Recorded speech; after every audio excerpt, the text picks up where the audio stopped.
Hello and happy Wednesday. Happy July 4th Eve. Hope everyone is having a great day today and that you're, ready to celebrate July 4th tomorrow. Hopefully you saw our stream last week where we talked about ways that you can celebrate July 4th, Independence Day in your dental office. And hopefully, it's all, decorated and really patriotic and really getting you in the spirit of the holiday. Okay. But today we are going to be talking about communication in a dental office. So communication in any professional office is just so vital. It's so crucial to the functionality and the operations of the office, but especially important in a dental office due to the unique challenges and dynamics of the environment. There are a lot of moving parts, a lot of different patients that you see on a daily basis, all with different needs. So it is so crucial that you have good communication, great communication, hopefully, within your dental office to make sure that things are running smoothly. So we're going to be talking today about verbal communication, nonverbal communication, and written communication, and just, some really great and pragmatic tips on ways that you can improve communication in your dental office. But before we dive too deeply into that, let's talk for a minute about Princess Dental Staffing. They're a dental job board, and they have positions available for dental receptionists, dental assistants, dental hygienists, and dentists in a variety of different areas. They've got full-time, part-time, temporary, and permanent roles available. So if you're a job seeker and you have some time today, visit princessdentalstaffing.com and see what positions they have available in your area. You can also, if you're a job seeker, create a profile on princessdentalstaffing.com and get your information in front of hiring managers. If you're a hiring manager, you can find Princess Dental Staffing's contact information online, their phone number, email address, and they have chat available on their website as well. And all the information that you need. Also on princessdentalstaffing.com, you can check out their blog, which covers a lot of the same topics that we cover in these streams. Speaking of these live streams, each week Princess Dental Staffing is bringing you a new stream covering a new topic regarding your career in the dental industry. So if you don't want to miss out on future streams, be sure to follow our page or subscribe to our channel. If you like the content we're bringing you, please do drop us a like. And if you have anything to contribute to the conversation, any questions, thoughts, insights, other tips that you want to share about the content we're bringing you or about the dental industry as a whole, be sure to comment below. Okay? All right, so let's talk about communication skills in the dental office. So there are six main benefits of effective communication within the dental office. Number one, it enhances patient care. Number two, it increases patient satisfaction and retention. Number three, it improves team coordination. Number four, it improves conflict resolution. Number five, it ensures compliance with the regulations and standards.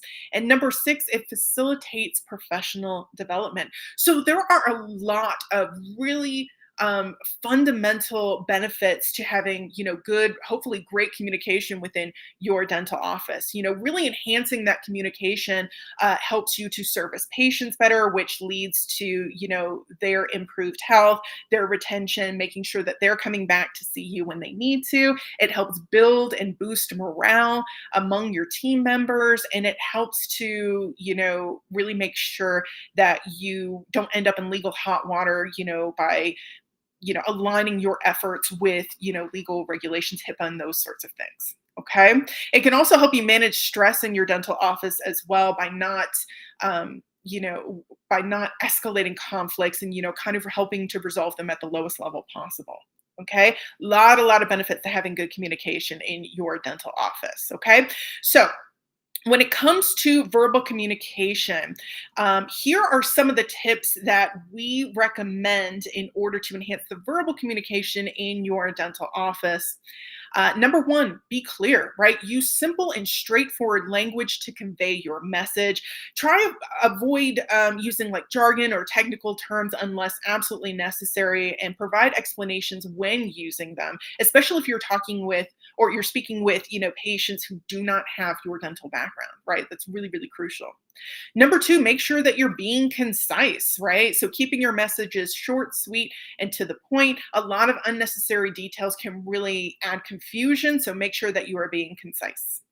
Number three, organize your thoughts. Okay, so structure your communication logically, beginning, middle, and end. Okay. Number four, listen attentively. So pay full attention to the speaker without interrupting and show that you are engaged by nodding, maintaining contact, and those sorts of things.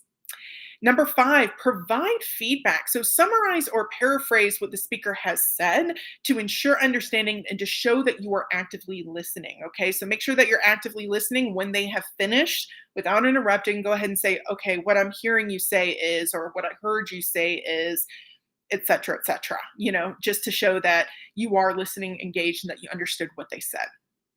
Number six, avoid interruptions. Again, really important not to interrupt the speaker and allow them to finish their thoughts before responding so you get the full picture and the full message. Number seven, show empathy. So express understanding and compassion for the speaker's feelings and perspective. You can use phrases like, I understand how you feel, or I can see why that's important to you. That really does help build that connection between you and the person you're communicating with. Okay. Number eight, be patient. Okay. Give the speaker time to express their thoughts and feelings without rushing them. Allow them to organize their thoughts so they can convey them to you more accurately. Okay. And not only that, patience also demonstrates that you value their input. Okay. Number nine, acknowledge emotions, right? Recognize and address the emotional aspect of the conversation, especially with patients who are kind of like anxious, or you can see that they're comfortable. Make sure that you're acknowledging those emotions to sort of build that relationship, and also to ensure that you are addressing them and appropriately. Okay. Number 10, use a positive tone. So maintain a friendly, calm, and professional tone. Avoid sounding rushed, annoyed, and especially not condescending. Okay. Number 11, control your pace. So speak at a moderate pace, not too fast, not too slow. I know I definitely struggle with speaking too quickly. I definitely want to get my point across very, very quickly, especially when I'm rushed. So make sure that you are moderating your pace. Pay attention to how quickly or how slowly you're speaking. You want a moderate pace in order to continue to engage your audience, the person that you're speaking with, or the people that you're speaking with, and not lose them somewhere by going too quickly or too slowly. Number 12, modulate your voice. So use appropriate intonation and emphasize key points and convey enthusiasm or concern where necessary. Okay. Number 13, seek feedback. So encourage the listener to ask questions or provide feedback on whatever it is you're trying to convey. Number 14, confirm understanding. So check for understanding by asking the listener to repeat back or summarize what you've said. Okay. Both number 13 and number 14 really help to prevent misunderstandings and ensure clarity. So make sure you're actively listening, that you're asking for that feedback. You're asking them to repeat back what you said just to make sure that they got the message that you intended to give them. Okay. Number 15, provide constructive feedback. Okay. So when giving feedback, be specific and focus on behaviors or actions rather than personal attributes. Okay. Use a balanced approach, highlight both positives and areas for improvement. Okay. You want to focus on the action or the behavior and how it's impacting you or perhaps operations within the dental office, not on personal attributes. Okay. That can come off as a little combative. So, make sure that you're focusing on what really needs to change. Number 16, adapt to your audience. So tailor your communication style to the needs of your audience. If you're speaking with pediatric patients, you're going to be speaking with them very differently than adult patients, and very differently than with other team members who maybe understand, dental terms and things like that, dental processes a little bit more easily, right? So make sure that you're tailoring your communication style to your audience to maximize understanding. Number 17, be flexible. So be prepared to adjust your message or approach based on the listener's reactions and feedback. I find that, if someone I'm speaking with doesn't understand what I'm trying to convey, analogies work really, really well. So have some analogies prepared in your mind. So if you're conveying something that's a little bit more technical or a little bit more, complex, and you're speaking with someone who does not have your background or education, it's a really good idea to use analogies to ensure understanding. Okay, but be flexible. Number 18, be culturally sensitive. Be aware that and respectful towards cultural differences in communication styles. Not all cultures communicate the same way. So make sure that again, you don't have to be um, completely knowledgeable about every single culture and how every single one communicates and adapt your style that way. But what you can do is realize that cultural differences exist, especially when it comes to communication. So that's why it's so crucial to have use that active listening and to ask for feedback when you are trying to convey something to someone. Okay, so make sure you're listening for that feedback and be as inclusive and considerate as possible. And finally, but definitely not the least, number 19, don't be afraid. It is okay to say, I don't know. You don't know everything all the time at the exact moment you need to know it. Okay. So it's okay to say, I don't know. Just make sure that you follow up and that you commit to finding out and that you follow up with the information as needed. Okay, so those are our tips for verbal communications. Some other things you may want to consider are, choosing the right model for your communication. So you can encourage the use of communication models within your office, and you can choose one that works really well. For example, the CCO method. So CCO stands for compassion, conviction, and optimism. All right. So when you use this model, you want to, first of all, share a statement demonstrating that you care and that you empathize. Secondly, communicate in a way that demonstrates your commitment to helping, supporting, and solving the issue. And finally, share encouragement with a statement indicating a positive view of the future. For example, you can say something like, okay, so I can see that, A, B, and C is really causing a lot of turmoil for you.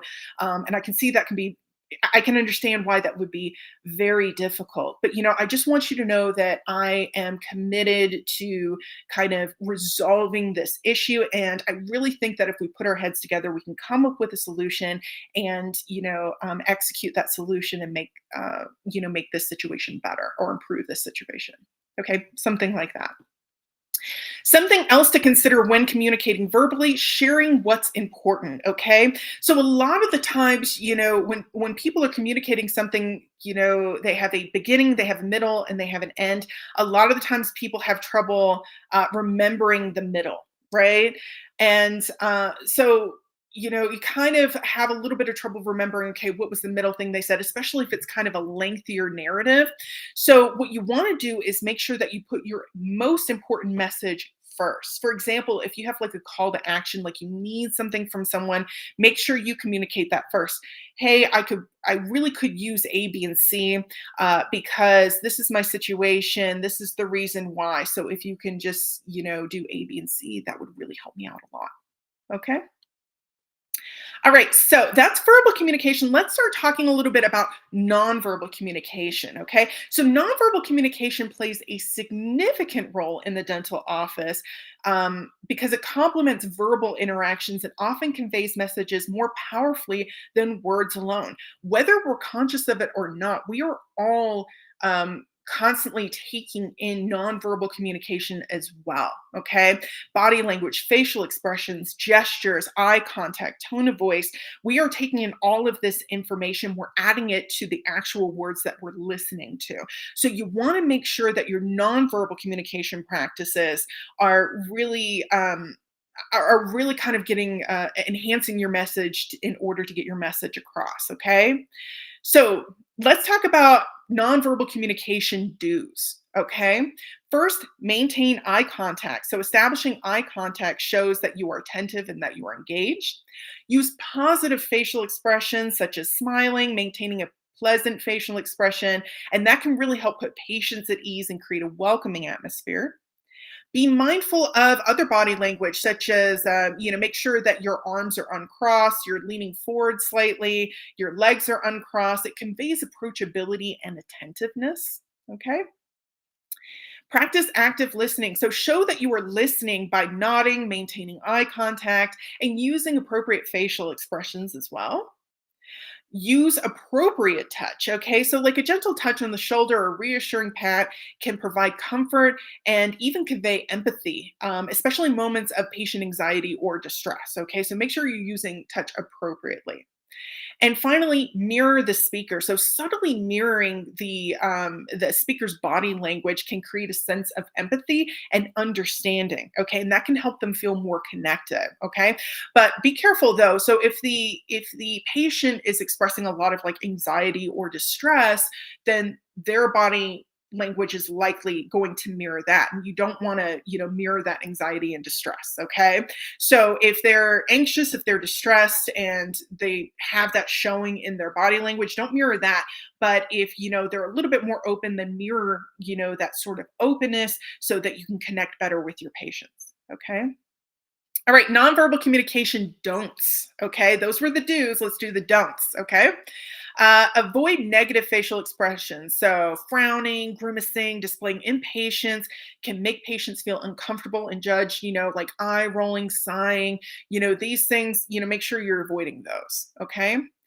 Try not to cross your arms or your legs. That can kind of like, close you off to your audience or your patients, your, team members. It's perceived as sort of a defensive method. So make sure that you're open, not crossing arms or legs. It's a way to foster more positive interaction. Avoid looking distracted. So when you are speaking with a patient or a team member, make sure you're not kind of, looking around, looking at the, maybe checking the clock or checking your phone. Make sure you're maintaining eye contact, so that the patients feel valued. Okay. Minimize unnecessary touch. So, again, appropriate touch can be very comforting, but unnecessary touch can be inappropriate and kind of excessive. So, make sure that you know the difference and that you're using both appropriately. Okay, watch your tone of voice. Your tone of voice can convey a wide range of emotions. So avoid sounding rushed, annoyed, or condescending. That can really break down communications very quickly. And avoid the overuse of gestures. So excessive and exaggerated gestures can really be just very, very distracting, overwhelming, and they can even induce anxiety if you're just using them too much. So use them sparingly and purposefully. Okay. All right, so that's verbal and nonverbal. Let's talk about electronic communication because it's 2024. We are using a lot of electronic communication, right? So let's talk about ways that we can improve electronic communication to ensure that the appropriate messages are getting across, okay? Excuse me. Number one, use templates. Okay. So develop standardized email and message templates for common communications. Okay. Not only is this a great time saver, but if you find a message that definitely works, you really maximize the understanding of your message. Okay. Number two, use clear, simple language. Okay. So that helps ensure patients and staff understand the messages. Number three, use a structured format. So organize emails and messages with a clear structure. Include a specific subject line so that the recipient knows what this email is about. Concise body text and a call to action if needed. You may want to start with your call to action. Okay. And this helps recipients quickly grasp the essential information. Okay. And finally, number four, share documents. So use cloud-based document sharing platforms, Google Drive, OneDrive, and those sorts of things for easy access to important documents, increasing transparency and accessibility. Okay. Alrighty. So those are the ways that you can improve communication within your dental office, whether it's verbal communication, nonverbal communication, or electronic communication. And all of these great tips are, great ways to improve overall efficiency, patient satisfaction, and team collaboration. Okay. So, my question to you is if you work in a dental office, what is your communication tip? What is your your communication methodology? What is your method, your go-to? What tips can we provide each other to help each other communicate and uh, you know enhance the communication within dental offices. Okay, let's help each other out. So, if you have any tips or tricks or tried and true methods, be sure to comment them below. And again, let's start a dialogue. Let's start a conversation. Alrighty. All right, so that will do it for me today, everyone. I hope you have a happy and safe 4th of July tomorrow. I hope you take some much needed time off and relax, get to spend it with your loved ones, friends, family, etc. Okay? But I will be back next week covering a new topic regarding your career in the dental industry. Until then, I hope you have a great week. Have a great weekend. Happy 4th of July. Continue to stay safe out there. I will see you soon.